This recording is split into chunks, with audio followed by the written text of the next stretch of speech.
Aloha! This is Netra Halperin with Netra's News, where you get the straight scoop. This evening we're going to be focusing on the beginning of a series on foreclosures and the economy. We will also be exploring Occupy Wall Street's response to this world and nationwide crisis as expressed by members of Occupy Maui. So tonight we have with us in the studio here two very wonderful guests. We've got Marcy Colton-Criley, who is a homeowner who has become very educated about this topic.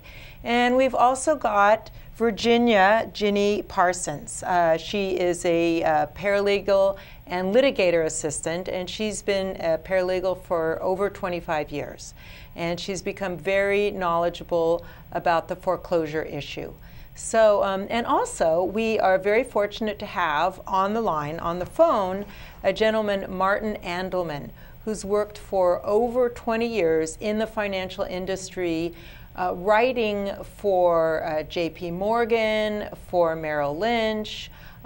He's written over 500 articles on the topic of foreclosures, and he was a guest speaker at Ninth Circuit Judicial Conference, and to explain to the judges what's really going on with this foreclosure issue. So he's very, very knowledgeable. He has a blog with 6 million readers, and he's been talking about the foreclosure issues since 2007.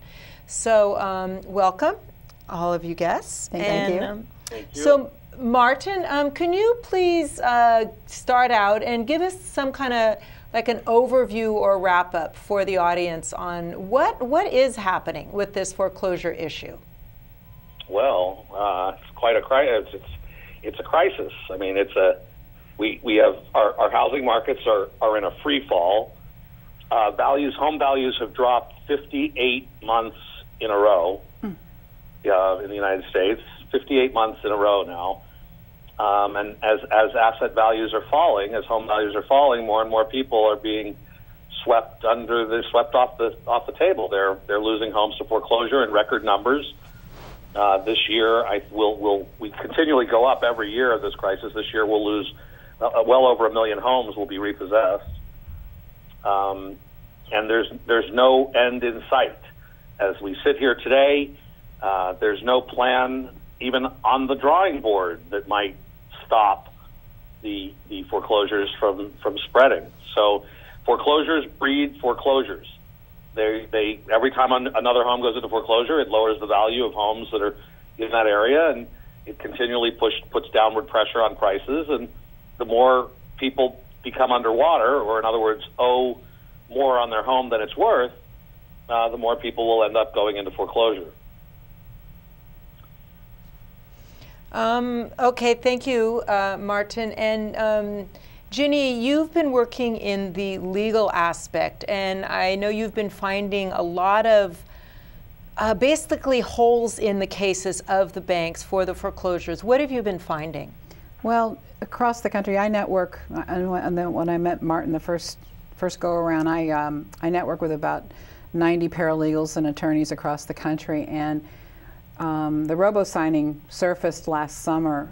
There was a nurse in Florida who actually took her lunch hours and started searching through the Bureau of Conveyances in Florida and started looking at the signatures on these documents and realized they were we call them robo-sign now, but they were fictitious.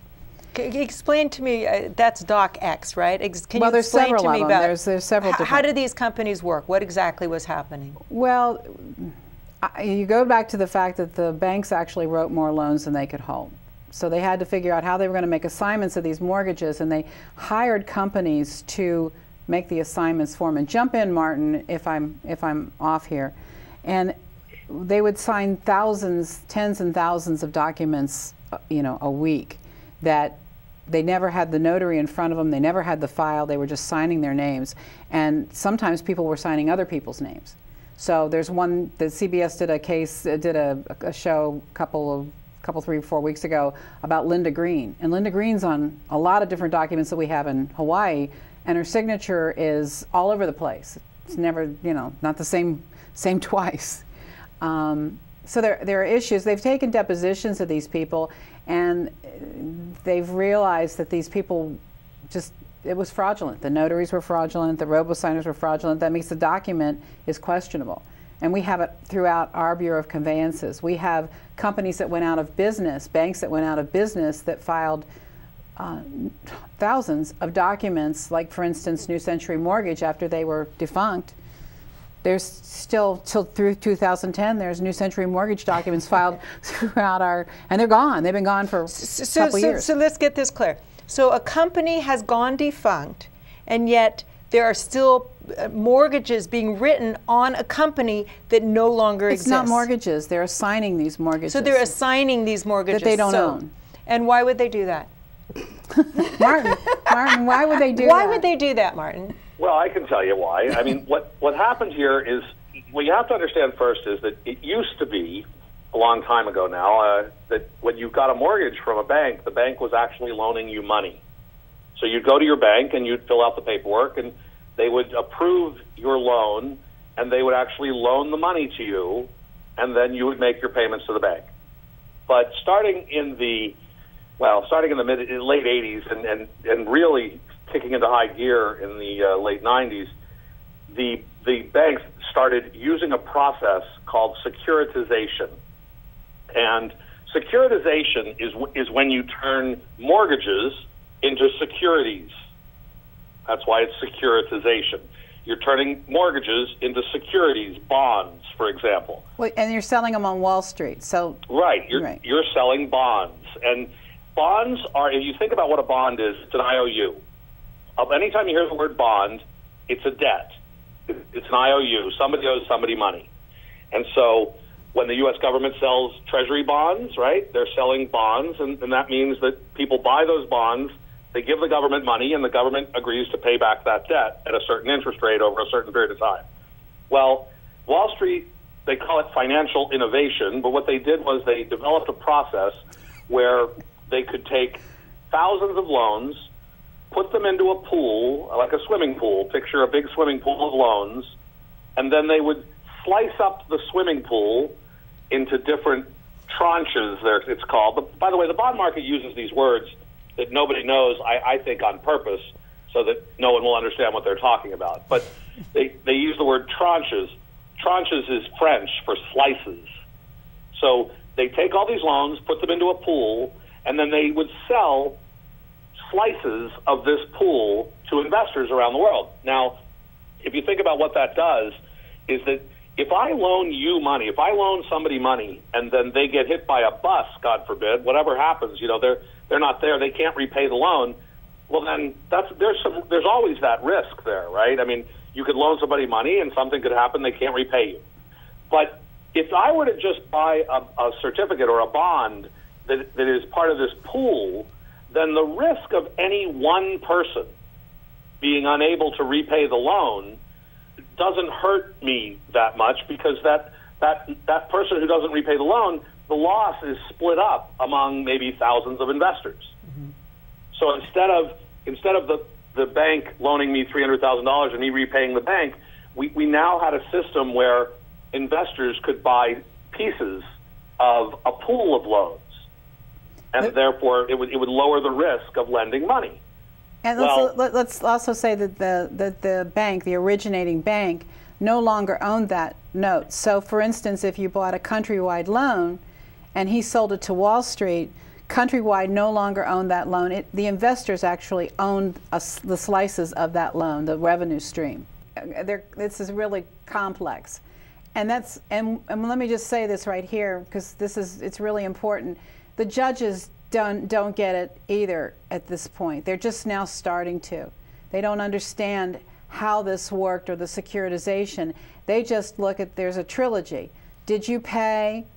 Did you sign this note? Did you pay? There goes your house.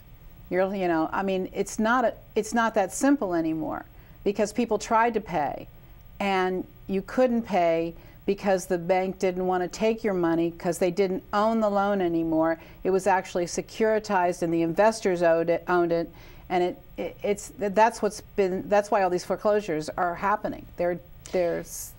That and the way that this was all done, and the way that these banks failed, and all the credit default swaps, which are basically bets against the loans. Well, you're really. But what I'm saying is that because of that, the economy has gone down, and people that were perfectly able to pay in the past, because the economy has gone down, everybody or most people's income has gone down. Well, and so that's the other problem. They flattened. That's why. And I explained this as there was a truck on the economy, and they flattened two of the tires. They flattened housing and labor and construction manufacturing. And those two tires are flat, and until you get those back up and rolling, the truck can't go anywhere. Martin wrote a blog, I guess about a month ago, on It Takes a Pillage. I love that book. Can you run those statistics, Martin? Because that was just fabulous. Nomi Prinz, yeah. I mean, I've written a lot about this. The reality, let's just talk for a moment about why we're even here talking about this, okay? Because I think most people believe that there are an awful lot of people believe that Wall Street made loans to people that couldn't repay them, and that caused the banks to go under, and we had to bail them out, and that's why we're here. That's why they're losing their homes, because they bought homes they couldn't afford. I mean, number one misnomer. That's what a lot of people think, and it's understandable. I understand why they think that way. But it's not correct. It's not true. Very few people bought homes they knew they couldn't afford. People don't do that, just like they don't buy cars that they know they can't afford, because their car will be repossessed. I mean, nobody goes out and buys a home to live in and moves their children in and changes the drapes and buys a washer and dryer and changes their address and in order to be evicted next year, because I mean, nobody wants their refrigerator that much. I mean, they have to find a friend like me who has a truck, and I hate moving refrigerators, and I have to come over on Saturday. It's a big pain in the neck. So nobody does that on purpose. The reality is, but that is not to say, by the way, that no one did. I mean, sure, I'm sure there were some people that, someone always gives me an example of some 26-year-old who bought 10 houses on the water with a stated income loan and a paper route, right? I mean, but that's like 1 in a million. That's not the norm. Most people buy homes that they can afford. The problem here was not the homes. The problem here was the securities, the bonds, and the leverage that banks had taken on. This is the same problem we had going into the Great Depression of the 1930s. Banks have been lobbying to take on more leverage. And let me explain what leverage is so everybody really gets it. Leverage is borrowing. If you ever bought stocks on margin, it's the same thing. Here's how it works. Let's say that you have $10 to invest, and you invest it, and you get a 10% return. So then you made $1 on your $10. But now let's say that you invested your $10, plus you borrowed $90. So now you invested $100. 10 was yours, 90 you borrowed. And you make a 10% return. Well, now you've made $10 instead of $1, right? You've made 10 times as much in your return. Now, you're going to have to pay a little bit of interest on the money you borrowed, but you're going to make $10 on your $10. You're going to make 10 times as much as you would if you had done it without the leverage, without the borrowed money. Now, as long as it's going up, that works out great. It's a way of juicing the profits for a Wall Street firm. They can borrow that, invest it, it goes up, everyone's happy. The problem with leverage is when it goes down, because think about what happens. If you invest your $10 and you lose 10%, well, then you lose $1. You still have $9. But if you were to invest your $10 plus $90 of borrowed money, so now you invested $100. If you lose 10% or $10, well, now you're wiped out, right? Because you only had $10 that was your money. Mm-hmm. So when you made 10% on that borrowed money, it was great. But when you lost 10%, it wasn't just a loss, it wiped you out. You lost your entire $10. That's leverage.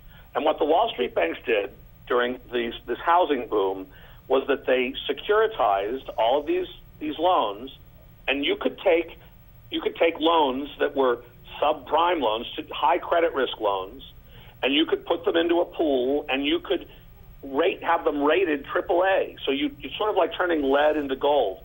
You could take loans that for people that have low credit scores, but because you put them into this pool and slice it up, you could have them rated AAA rated bonds. And they did that, and they used a lot of leverage. So Nomi Prinz, who's brilliant and was a Goldman Sachs managing director of Goldman Sachs, she pointed out that inside one of these bonds, inside one of these securities, you might find 10% loans, but 90% securities whose value was derived from those loans. So what happened here in the summer of 2007 was that the bond rating agencies, see, we all have individual credit ratings, right? We know our credit rating. When we go in to buy a car, they look us up. They go, okay, your credit rating is 700, and therefore the interest rate is 8% or whatever. Well, bonds have credit ratings too. Only the credit rating agencies for bonds are not the same as for people. The credit rating agencies for bonds are Standard & Poor's, Moody's, and a company named Fitch. They rate bonds. And because remember, bonds are IOUs. That's what they are. They're debt. So the credit rating agencies on July 10th, 2007 came out and downgraded the ratings on 1,032 bonds. They said, oops, they're not AAA. They're actually AA or A or triple B or whatever. Now, it's very important to understand this because that caused investors all over the world to freeze. They no longer trusted the ratings on these bonds. Right. And if you don't trust the rating on a bond, well, then you can't buy it. What happened here is that on July 10th, 2007, when Standard & Poor's and Moody's downgraded the ratings on bonds, investors around the world kind of reacted like someone yelled fire in a crowded theater. They went, wait a minute, if those ratings aren't right, what about all these other bonds over here? Are you going to downgrade those next? I mean, now remember, AAA rated bonds why did they want them to be AAA? The reason is that, and first of all, let me say, when I say the word investors, how many people think rich people? Yeah. Right? I say the word investors to a room full of homeowners, and I say, how many people think rich people when I say investors? And a lot of people, most people raise their hand. They go, yeah, that's rich people. It really isn't. When I say the word investors on Wall Street, you should think firemen, policemen, teachers, right? Right? Retirement Stock workers, funds. police officers, it's retirement. right? I mean, Pension and they're plans. gone. They're just gone. Cities, Pension counties. plans. Yeah. Pension plans have a lot of money to invest because people pay into their pensions and companies contribute to their pensions for many, many years before they have to pay them out. Electricians, plumbers. So if pension plans have to invest that money for all those years so that they'll have enough money to pay the pension benefits. But pension plans have bylaws that say you can't take too much risk with the teacher's pension money. So you have to buy AAA rated bonds. You're not allowed to go out and buy junk bonds with a pension plan because, you might make more money, but you might lose it. And since it's the teacher's pensions, you can't do that. So when the investors saw that the bond ratings had been lowered from AAA down to A or triple B, they went, oh, well, I'm not going to hold any of these bonds anymore. And they dumped them in the morning at fire sale prices. And money stopped moving. Everything froze. The banks didn't trust each other. They didn't know what they had. What kind of bonds do they have on their books? And are they going to be able to pay? And what about this? And what about everything became frozen. And from that moment on, you couldn't get a mortgage. You couldn't refinance a mortgage. And if you can't get a mortgage, you can't buy a house. And if you can't buy a house, the price of that house will drop, right? Right. But nobody puts their house on the market for $500,000 and then next month lowers it to $300,000.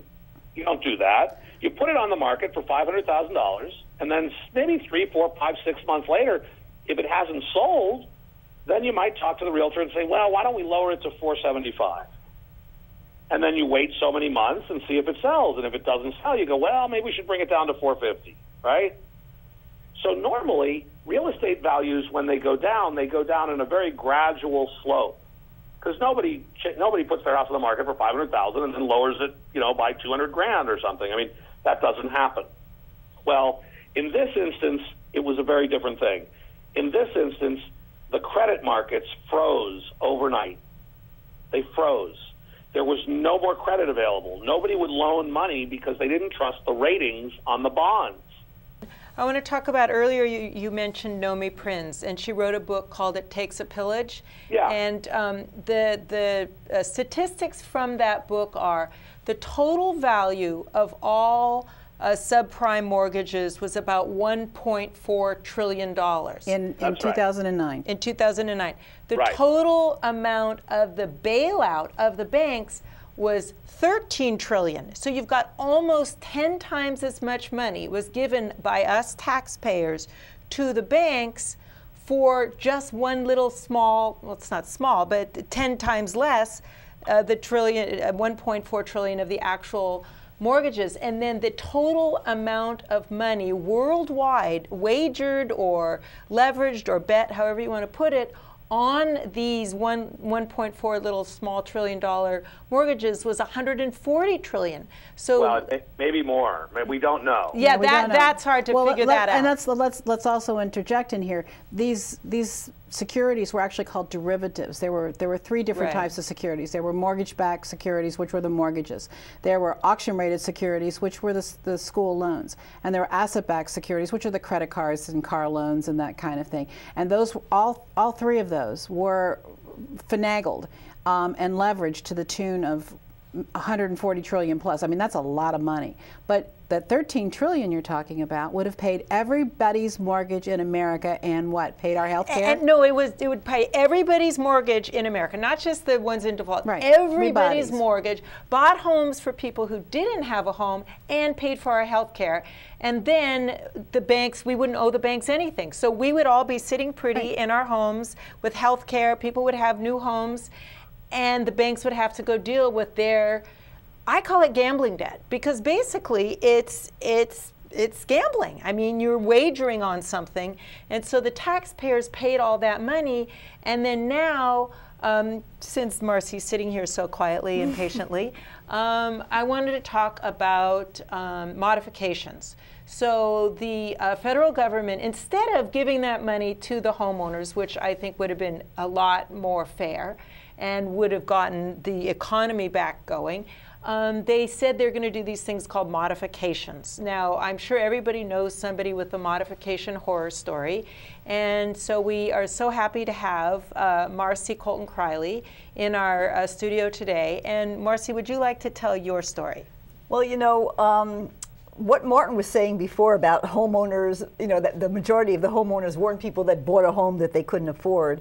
In 2003, my husband and I bought a home that we could afford. And her husband's a firefighter, so we were speaking earlier about people that buy, investors. So her husband, through being a firefighter, was a New York City firefighter. He was New York City firefighter a while back, and he's Maui firefighter. Right, so people like that have, their pension funds. So in any case, we got a mortgage that we could afford. This was back in 2003. And you know how you hear that you should have at least 9 months worth of savings to back us up. Well, we had 2 years worth of savings to back us up.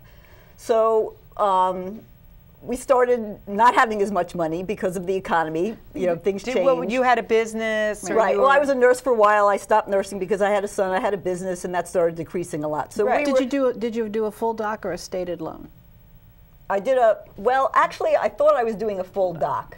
It turned out it was a stated, but I had all my documentation. In fact, when I looked it up, I still have all that documentation now that I had attached to the loan. So I kind of thought I was doing a full doc, but I wasn't. So your mortgage broker talked you into doing a higher interest rate loan, even though you had the proper paperwork? No, the interest rate was actually okay. It was 6%. I thought we were supposed to be getting a 5 point something at the time, but it turned out to be 6%. Was it 30 years? Or? Yes, it was 30 years. That's good. That's good. And we didn't really have a problem with that, but as our income decreased, we realized that we couldn't, we weren't going to be able to keep up with our mortgage payments. Our income had decreased a lot, and I was hoping it would get better, but it wasn't. So we decided that we were going to have to sell our home. Right. So we made that decision, but we really didn't want to sell our home. Like most people, we were very attached to the community. We really liked our home.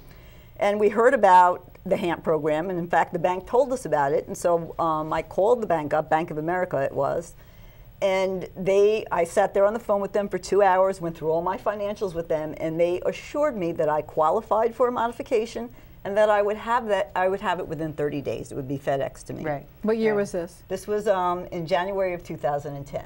Okay. And at the time, I said to them, "Are you certain? Because I only have so much money left. I need to know that this is going to start soon," because they told me all my payments would be cut pretty much in half. And I said, "Well, that would work out. That would work out fine." Were they going to lower your interest or your principal or both, or what were they going to do? They were. I believe they didn't say exactly what they were going to do, but from what the program described, they would be lowering the interest rate and they would be extending the number of years that the loan was. So in the end, when everything is said and done, I'd really be paying the same amount, if not more, but I'd be paying it over a much more extended period of time, and they would be lowering the interest rates. So in any case, that 30 days came and went, and I didn't get anything. I called them up, another 30 days. And remember, I had said, I have to really be sure on the timing here because I only have so much money left. By the way, we had excellent credit rating. We had credit ratings in 800, 790, something like that. Did you put money down on the Yes, property? we had 20%. We had equity in the home. major A basic. Equity in the home, and in fact, we could have sold our home and made a very nice profit. Yeah. But we wanted to keep the home. And he also said that's the other thing. You have to try not to sell your home. You have to want to stay in your home. So as time went on, and I started getting really nervous about this, and I also started researching this because I'm thinking, what's going on? How can this is a bank, Bank of America, how can they tell me one thing and they're not actually doing it? I think there must be a mistake, or they'll take care of it, or whatever. So eventually I get on the phone and they say, well, you know what, we are so busy, you're actually at the bottom of a pile. So if you really want to get anywhere or to the top pile, you're going to have to miss a payment or two. Oh, yeah. So I was Imminent default. I've never missed payments on anything. I'm very scary. Manic. Very scary thing to do. So, And they the talk bank about, told you to miss a payment. yes, they said, they're never going to get to you. You're at the bottom of some pile. Meanwhile, I'm still thinking, okay, once I get this, then I have the loan modification and everything's going to be kosher. Did they tell you that when you were going to miss your payments, or did you know that they ding your credit? No. I imagine if you miss any payment, you would, but I really, I just thought they were being helpful and telling me how to handle this, because I had heard that this was now, they were overwhelmed. I just figured they would handle this. So, and I was running, by now I actually was running out of money, though. I was going to have to do something, because like I told them, I only had so much money, I would have sold the home and I would have never been in this situation. So I was afraid to miss a payment. I made a partial payment. Well, they treated that as if it was a missed payment anyway, and then I made a second one. And finally, I called them and said, okay, it's coming, it's coming. Well, this was finally April, I think it was. Okay. They sent me a packet by FedEx, I'm all excited, and all it was an application to apply. I was like, I thought... Which you could have downloaded on the internet. Well, no, I thought that was what we'd already spent all that time on the phone doing. I'm like, why am I getting this application to apply? So I call up, and they're saying, well, you have to apply all over. Don't worry, it won't take that long. So, I'm sure this is a story that's familiar to many people here. Oh, yeah. But so I did everything they asked me to do. I called them up. They said, okay, we have everything. It looks really good. And this went on for months. We don't have something, fax it in. And they would lose your paperwork? Yeah, they'd lose my paperwork, or they'd say I need more paperwork. And then eventually, but I kept calling and they're going, well, don't worry, it's going to be here. Then I started getting the call me asking me to make me payments. And I'm like, do I make a payment? Do I make a partial payment? I made a partial payment. They didn't even count it as if I made anything. If I make a payment, are they not going to do this? Now I'm scared, and I'm kind of at their mercy, because now I have missed payments and I don't have that much money anymore. Yeah. So they've I guess, I feel like I'm trapped here. They've got me where they want me. And they're saying, well, don't worry, you're going to get this anyway. One phone call I'm getting, I guess, is from the credit side of it, calling me up wanting payments, and the other side saying, oh, don't worry about it. They'll take care of it. Okay. So eventually they're saying, look, it looks really good. And then I get a FedEx saying that I'm being denied this and I have a negative MVP, but they say I can And what is an MVP? Not a most valuable player. Is what's called a net present value. And basically it says whether it's worth it more for the investor to foreclose on you or modify, which way they will make more money. Is it better for the investor? You know, is it in the best interest of the investor to foreclose or to modify? Where he can get insurance on his face value investment. Insurance. Yes. If he forecloses on you, he gets insurance. Well, I don't. In some cases. Yeah. Well, this is the See, there's a big difference between the servicer and the investor. It's like two different animals. The servicer, as I found out, makes money by keeping me hanging on or putting me into foreclosure. The investor will lose money, but this NPV thing is not transparent. So, you know, I don't really know, but one thing they did say in the HAMP program said is that they are required, if I request, to give me the inputs for this so I could see if they made a mistake. So I asked for this, asked for this, they gave me 100 reasons, it's coming, it's not coming, we don't have it, only the investor has it. And as they're telling me some of the things on the phone, well, here's your gross income, they kept changing my income and my numbers, you know, to every person I talked to. One person said, oh, you spend $900 a month on gas? And I'm like, no, where'd you get that number from? You know, so this kept going on and on and on until eventually I wound up getting a special forbearance. They never gave me that information, but because my husband was injured on the job, and now he wasn't working, and he was getting, even though he was getting workman's comp, as a firefighter, he didn't get overtime, he didn't get differential for working nights, things like that, so he was getting paid less. And now I was terrified if I tried to, you know, go through this now, and they said, well, your husband's not even working. How do you know if he's going to recover or whatever? Oh, okay. So I was kind of forced into this special forbearance. So when anyway, when you were asking for a modification, they put you into a forbearance? After, when they said I failed it and I was waiting to get these inputs, which I'm entitled to, you know, every month I'm still going deeper and deeper here. But you had enough money. You had enough money in your bank account to cover the forbearance, right? Well, no, I didn't have to cover the forbearance. The forbearance, they didn't require me to pay during that forbearance. No, but the forbearance, the difference between a forbearance agreement and a modification. Your forbearance agreement means that they'll give you 3 or 4 months, is about the tops, of where you don't have to make payments. But then it balloons at the end. And people go in and they ask for modifications, and they think when they get this forbearance. They told me I could reapply and get it's a bait and switch. Yeah. It's very deceptive. So they don't understand. People don't understand that the forbearance and the modification are two different things. Now, you're ballooned at the end. What we've been finding is that the balloon at the end tends to match the income that the borrower is going to have at the end of it, or what's in their bank account that they're trying to hold on to, almost to the penny. Oh, really? Oh, yeah. So they're just trying to suck all the money Everything. they can. They can see from the back door. They don't even need. We got to talk about Mindbox later. Yeah, later. That's another show. But they can see everything. You don't even need to give them paperwork. They can get your bank statements, your credit cards. They know what you buy, what you sell, what you own. They have the keys to the back door. Right. They don't even need to have you submit documents.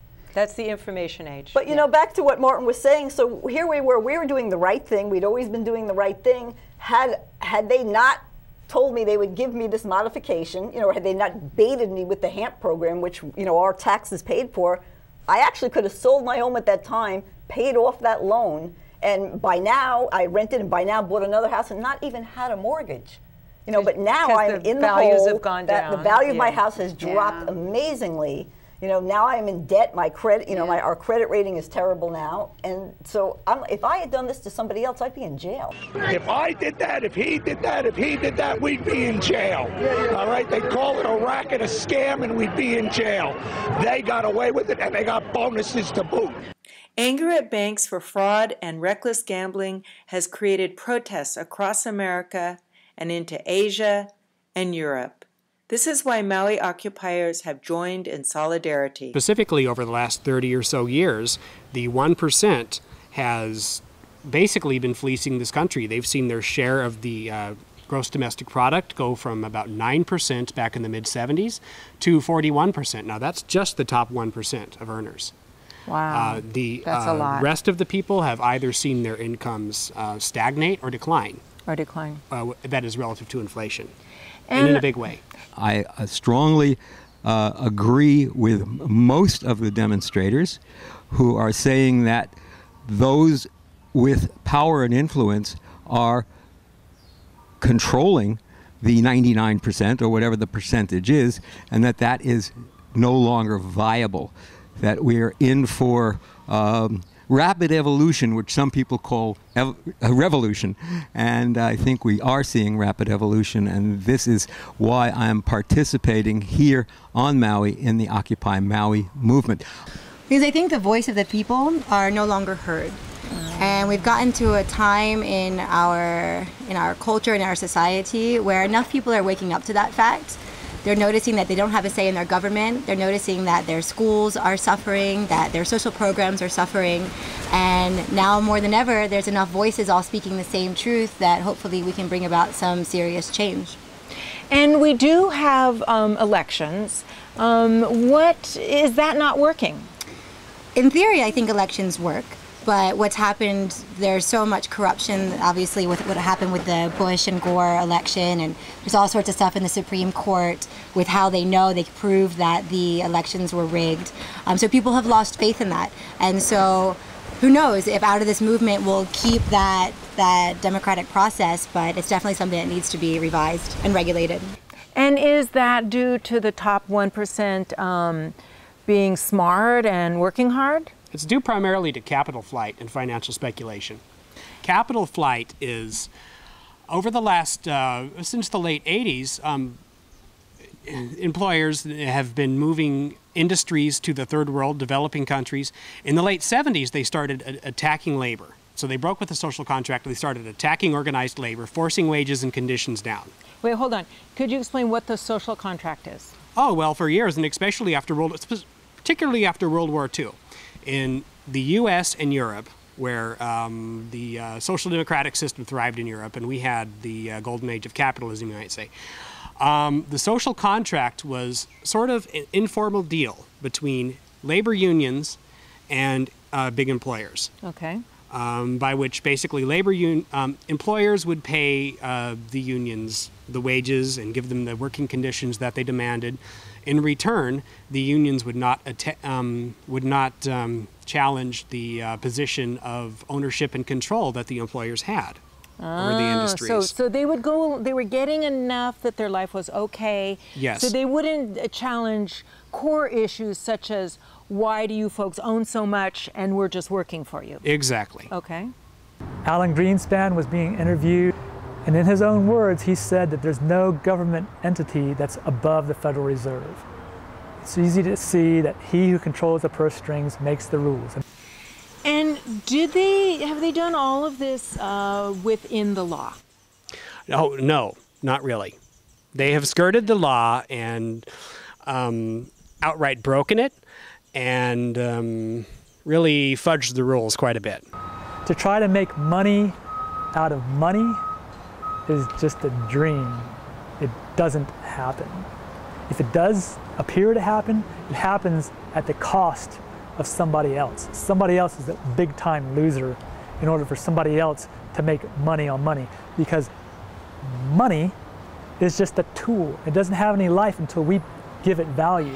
We are the ones that give it value. If you have a hammer sitting over there on the workbench, you can stare at it till you're blue in the face, and it's not going to create any wealth or any money for anyone until somebody puts it to work. So that's a fallacy that we all have to understand and get over. You can't just make dividends on your dividends. It's not real. It's not happening. Well, the question that needs to be asked is, why does it cost so much money to run for election? And if you start peeling back that onion, you can see that because corporations have a say in who they want to run for president, they make it so inaccessible for the people, the everyday people, to have a voice in that. Because we're not fighting for the rights of the oil company, we're fighting for the rights of the people. Right. And do you feel that the rights of the oil company and the people are different, have different agendas? Absolutely. And I think that's what this whole movement is about. And it would be great in an ideal society where the corporations had the best interests of the people in mind, or at least in balance. But that's so far off the mark. By definition, a corporation just solely exists to make a profit at the expense of people of the planet. Right. So what is Occupy Maui? How does Occupy Maui fit into this? And you could ask 10 people that question and you would get different answers. My answer to that is we're really striving to create a self-sustained, thriving Maui. One where people and the planet come before profits. We do have a living, breathing mission statement, which I can read for you. It states that we are creating a self-sustained, thriving Maui, inspiring change. We offer proactive solutions where people and planet over profit becomes the new paradigm. within a consensus-based direct democracy. We stand by the Occupy Together Declaration and are in solidarity with the global revolution. We set aside our personal agenda and egos as much as possible and occupy ourselves for the sake of the whole. Political contributions should not dominate and control who gets elected, and I'm totally in favor of revising those rules as to how candidates are funded. So would you like public financing of campaigns? Would you like a $100 limit? Would you like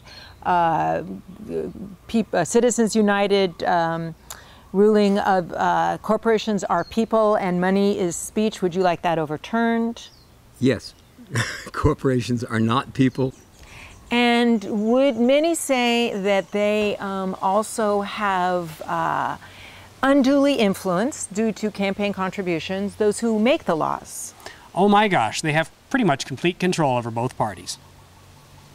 Okay, so much for the Democrats supporting the unions and Republicans supporting the owners. You would say that's no longer true? Well, the way the two-party system functions and with the money-intensive campaigns that we have, the fact is that the Democrats do receive campaign financing from the unions, but they receive much more from Wall Street. Yeah. And so the Democrats are in the position of having to be a labor party or trying to act as a labor party, but receiving all of their funding or a large portion of their funding from Wall Street, from the employers' groups. Right. And would you favor a campaign finance reform? I absolutely do favor campaign financing reform. But it's not the only solution. There has to be a lot more than that. And would you favor public financing of campaigns? I do support public financing of campaigns. And do you feel that if candidates are getting their money from the government, basically, through first getting enough nominations from the public and then showing, okay, I've gotten these, and that the only people then they're beholden to, like they could diss the government all 2 years or 4 years, and then if they come back and they get their proper number of signatures, they can still get the money. It's just real cut and dried. Yes, do you exactly. think that that would take away special interest influence? It most certainly would. And so now you have children. Yes. And how old are your children? I have a 6-month-old and a 3.5-year-old. How does this movement and your involvement how much of your involvement in this movement related to your concern for your children and their future? Almost 100%. I mean, I figured out a long time ago that the world was not right. And, I was my own rebellious self and revolting against those things that I felt needed to be changed. And now the time has come where I feel that we really have a chance to change things. And I'm completely motivated by the fact that my children and their children are going to inherit all of the consequences of what we're doing right now. And I find so many times that the way that I'm raising my children is almost against the way that our society is run at this current moment. So I just want there to be a nice balanced society where we look after one another and we take care of one another, take care of our planet. It's not rocket science. It's very simple need just to take care. Benjamin Franklin said that no nation or group of people can be sovereign unless they create and issue their own money. So essentially what that means is we, the people, have to create our own credit, and we have to issue it, distribute it ourselves, not at interest.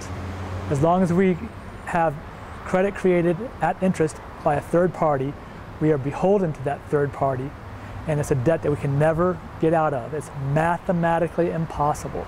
And can you give us a specific example of a way that you're raising your children that you feel is at odds with the mainstream culture? Sure. I mean, all you have to do is turn on television. Like anything on television, children's television, teenage television, Nickelodeon, MTV. I mean, to me, these are all wastelands of our morality and of how we're supposed to be speaking and teaching our children. I understand that there's two sides of every coin, but there needs to be a universal moral truth.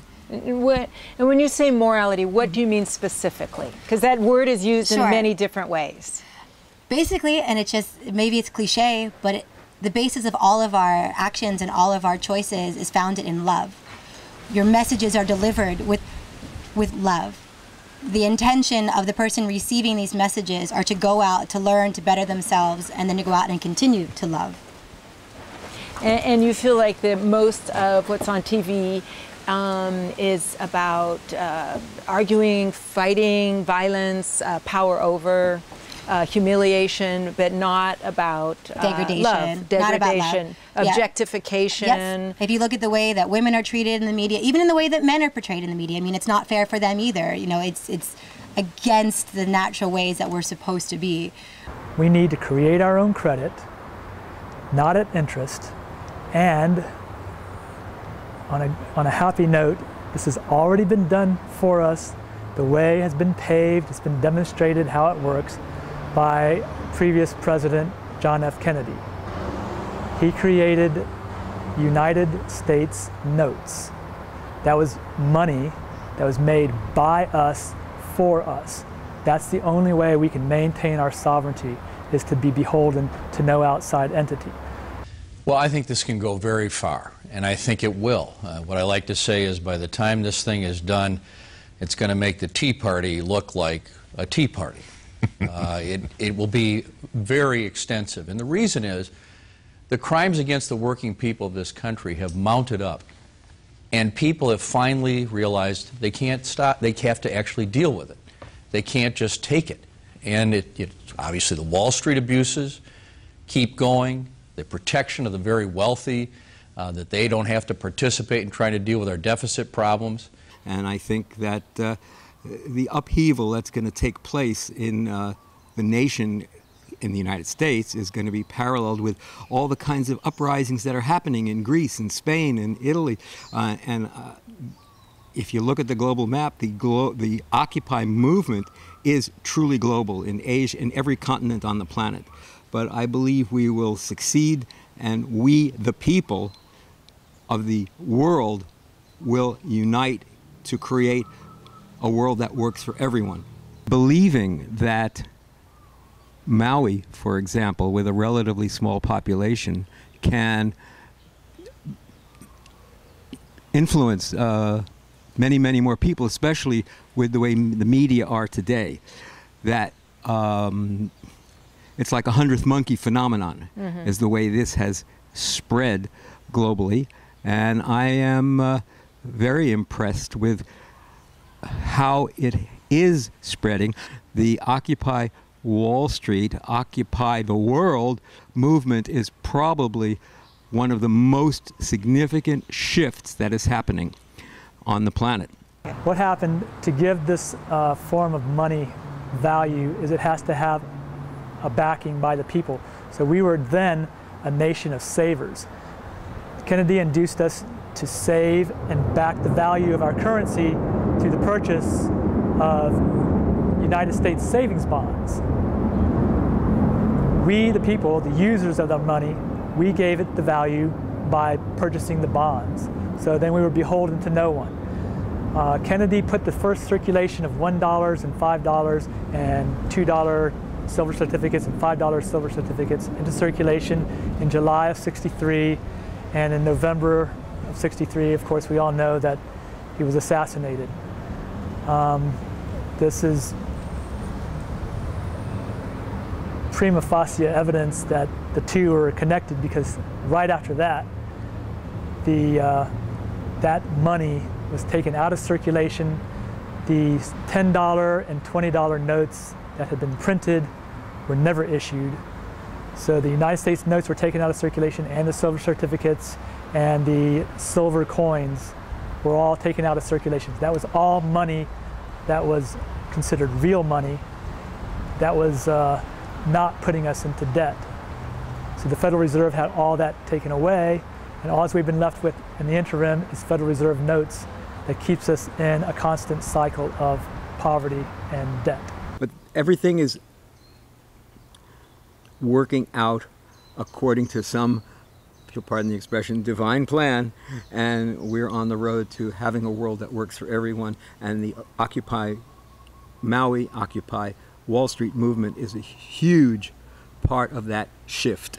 Well, Occupy Wall Street and Occupy Maui are bringing a lot of attention to it, and they're showing the American people and the bosses and the government leaders that the people will stand up, and that the people will not just continue to take it and take it and take it and, you know, be pacified by television and whatnot. People will stand up, just like they did in Egypt. People will stand up here too, and they are. And do you have children? I do. I have 2. And if one of your children came home from school and said they were being bullied, what would you tell them? Well, I would tell them that they don't have to tolerate being bullied, and that they should stand up to that bully. Well, they shouldn't really hit. They shouldn't get violent, because then they're on that same bully's level, but they should still stand up to that bully. Okay, and would you say the same principle applies here? Yes, I do. Exactly the same principle, because we don't want to be hitting and getting violent here either. Exactly. No violence, but standing up. Yeah. Your voice matters, and now is the time. I've talked to a lot of people who've lived through the civil rights movement, the feminist movements, and have seen what can happen when enough people come together. And this is one of those times. You know, so let your voices be heard. There are several meetings and assemblies and protests and marches being planned. You can check us out on Facebook at Occupy Maui, and stay tuned for all the latest direct actions. We've got something coming up for Occupy Paia on October 28th. And just say what you want to say. There is no agenda. This is about us, for us. So come, bring your sign, bring your family. We are peaceful, looking for proactive solutions and for a healthier society. I suggest that everyone just go onto the internet and just Google all this stuff and look it up. There's so much on the internet, and a really brilliant film that brings it all together and sheds so much light on every aspect of what I'm talking about is a film called The Money Masters. It's brilliant. Zeitgeist touches on this a lot, but The Money Masters really brings it in to home. Essentially, money is just a unit of measure that we all agree on, and we use it as a tool to help us effectuate trade amongst ourselves. So essentially, all money really is just a tool like a hammer or a screwdriver or a pair of pliers. If you try to make it into something more than that and make it more complicated, you're just blowing hot air. And how would this affect, I've been reading that there's another economy aside from the economy of buying and selling, which is the finance economy, i.e. Trading, or you could also call it gambling, that's essentially as big as the regular economy where we buy and sell and do services. How do you think that would be affected? That's essentially a form of gambling with other people's money. Money, the true meaning of money, is it's a valuation that's put on goods and services. It's the things that you and I and our brothers and sisters and mothers and fathers, it's the services that we render and the goods that we create. Has anybody ever told you that you look like Julia Roberts? Yes, I actually get that a lot.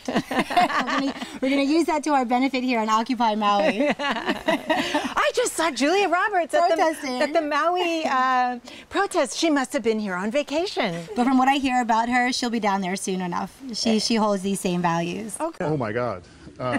Or is it simply that the Occupy Wall Street people, like us, flunked econ? No, listen, Bill, I have no trouble understanding what they're complaining about. Oh, Wall Street pass helped. econ? I was an economist for more than 3 years, so I think so. Oh, I guess you did. No wonder. Yes. You were probably the grad student who flunked me in Econ 101. No, but I would have if I'd had the chance. Now, let me tell you what they're talking about. They're complaining about the fact that Wall Street wrecked the economy 3 years ago, and nobody's held responsible for that. Not a single person has been indicted or convicted for destroying 20% of our national net worth accumulated over the course of 2 centuries. They're upset about the fact that Wall Street has iron control over the economic policies of this country, and that one party is a wholly owned subsidiary of Wall Street, and the other party caters to them as well. That's the real truth of the matter, as you said before.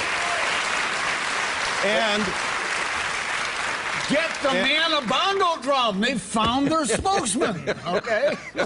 Well, Take your shoes off, get a bongo drum, forget where to go to the bathroom, and it's yours. Listen, if I am a spokesman for all the people who think that we should not have 24 million people in this country who can't find a full-time job, that we should not have 50 million people in this country who can't see a doctor when they're sick, that we shouldn't have 47 million people in this country who need government help in order to feed themselves, and we shouldn't have 15 million families who owe more on their mortgage than the value of their home, okay, I'll be that spokesman.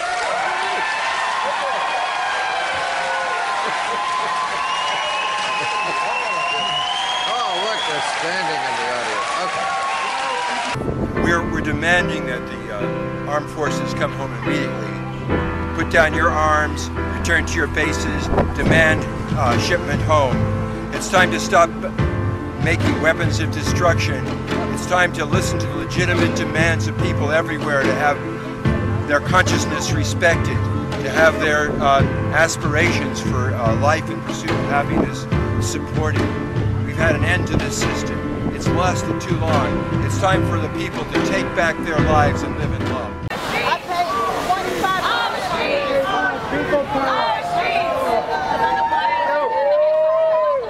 And we're just waiting signs for like a half an hour or so.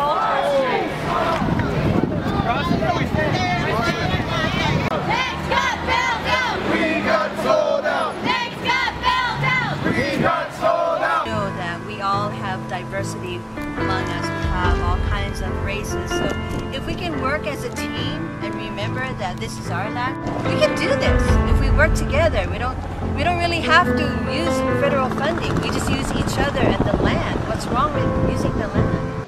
Start here, the Marine veteran, why it was that you're here at Zuccotti Park. Different reasons. These wars that are going on, I don't believe in them. I want my brothers and sisters to come back home. The bailout was a farce. Robbed American people. Okay, and over here to my Army veteran. Why is it that you're here? Excuse me, Marine Corps. Why is it that you're here at Zuccotti Park? Like the other 99%, I've got forced into student loan debt that I'm never going to be able to get out of because with 2 degrees and a full-time job, I still don't make enough to pay all my bills. In the Big Apple, up to 15,000 Americans flooded lower Manhattan. Labor unions, transport workers, teachers, nurses, and U.S. veterans standing shoulder to shoulder with young activists, spearheading a fight against U.S. wealth inequality and corporate greed. Young people right now have no hope in our society, and I just want to see a fairer and more just society for the young people coming up and all of the Americans that right now are suffering through these hard economic times. It's hard to see from this video exactly how this demonstrator was wounded, but if you doubt that the police were deliberately aiming at the protesters, watch this policeman when a group of protesters attempt to come to the aid of the injured person.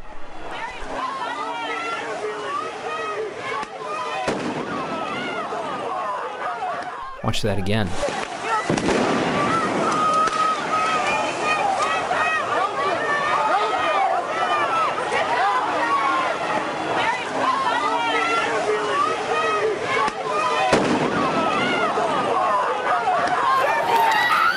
What happened? You got hit. You got shot. What's your name? What's your name? Wake up. What's your name? What's your name? Shit. Can you say Medic! Stop hurting these people, man. Why y'all do this to our people? I've been to Iraq 14 months. For my people, you come over here and hurt them. They don't have guns. They don't have guns. They don't. Why are you hurting these people? It doesn't make any sense. It doesn't make any sense. How do you sleep at night? There is no honor in this. There is no honor in this. There is no